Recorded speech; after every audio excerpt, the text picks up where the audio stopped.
পুলিশে কি কর পুলিশে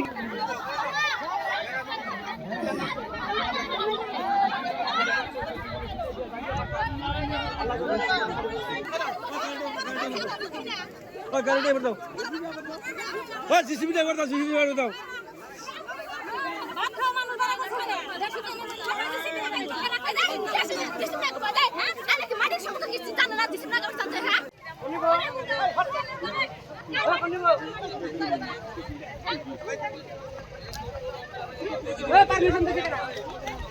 আজি তার মানে আমার এটা ভূমি বিবাদক কেন্দ্র করে আহিছিলে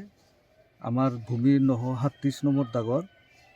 9 বিঘা 2 কাঠা 12 লেচা জমি সেইটো আমাৰ মাটিখিনি আমি আগৰ পৰাই খাই আছোঁ কিন্তু মাজতে তেওঁলোকে এটা বিবাদ লগাই মাটিটো কেছ লগাই মাটিটো জব্দ হয় জব্দ হোৱাত 2022 চনতে খুলি দিয়ে মাটিটো কোৰ্টৰ পৰা আৰু আমাক হেণ্ডঅভাৰ কৰিবলৈ দিয়ে অৰ্ডাৰ দিয়ে তেওঁলোকে সেইটো অৰ্ডাৰক চেলেঞ্জ কৰি হাইকোৰ্টত এটা কেছ দিয়ে পিটিশ্যন দিয়ে আকৌ হাইকোৰ্টে ঠিক সেম অৰ্ডাৰটো আগৰ যিটো চিভিল কোৰ্টৰ অৰ্ডাৰ আৰু আগৰ যিটো কোৰ্টৰ অৰ্ডাৰ আছিলে মেজিষ্ট্ৰেটৰ অৰ্ডাৰ সেইখিনি মিলাই আকৌ এটা অৰ্ডাৰ দিয়ে আমাৰ পজিশ্যনতে মাটিখিনি দিয়ে ঠিক তেনেকৈ আজি মানে কোৰ্টে আৰু এটা অৰ্ডাৰ দিয়ে যে মাটিখিনি এক্সিকিউট কৰি আমাক বুজাই দিব লাগে আৰু আমাক সমজাই দিয়াৰ কাৰণে আমাৰ চমৰীয়া ৰাজহ চক্ৰ বিষয়াৰ নিৰ্দেশ মৰ্মে SK মহোদয় লাট মণ্ডল মহোদয় আৰু চমৰীয়া আৰক্ষী বিষয়া বকো আৰক্ষী বিষয়া তেওঁলোকে আমাৰ ইয়াত উপস্থিত হয় তেওঁলোকে আহি আমাৰ মাটিখিনি সমজাই দিয়ে কিন্তু সোমেশ নামৰ যিটো আমাৰ অপোজিট পাৰ্টি তেওঁলোকৰ মানে মহিলাসকলক লৈ আমাৰ ওপৰত আক্ৰমণ কৰে আমাৰ ইতিমধ্যে আমাৰ SK সাহেবক আক্ৰমণ কৰে সেইখিনি আপোনালোকৰ কেমেৰাত নিশ্চয় বন্দী আছে সুলেমান আলী তেওঁলোকে আক্ৰমণ কৰে আৰু লিয়াকত আলী আৰু কেইবাজনক তেওঁলোকে আক্ৰমণ কৰে কিন্তু পুলিচে আমাক মাটিখিনি সমজাই দিয়ে আমাক খেতিত যাবলৈ অনুমতি দিয়ে আৰু সবৰ আগতে তেওঁলোকে কৈ দিয়ে যে এই মাটিখিনি আজিৰ পৰা এই সেকেন্ড পাৰ্টি অৰ্থাৎ মোৰ নাম আব্দুল কাদেৰ আমাক দি দিয়ে আৰু আমাক সেইখিনি খেতি বাতি কৰিবলৈ খাবলৈ দিয়ে কিন্তু তেওঁলোকে মাজতে যোৱা ৰাতি এই খবৰটো পাই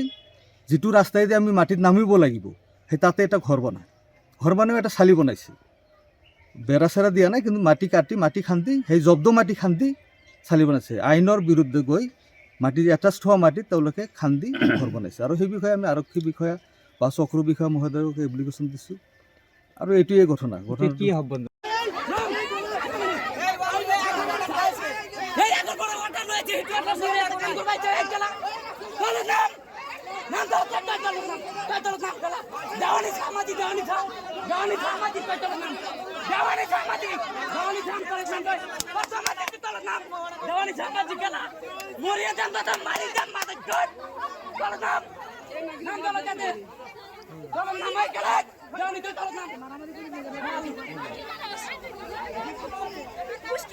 পাবলিক লয়েছে তে পাল জেলা পাবলিক লয়েছে গ্যাস ঘুষ খাই গিলে পাবলিক লয়েছে ঘুষ খাই গিলে নামিয়া দে আনামি তো পেতে নামিয়া জওয়ানি এই রাস্তা তো বাকি বলতো নামিয়া না গলত নামিয়া বাল গলত নামিয়া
মানুষ জিততে পারে অর্ডার নিয়ে যিকোনো খবৰৰ বাবে যোগাযোগ কৰক 7099017330 লগতে 7099017110 নম্বৰত।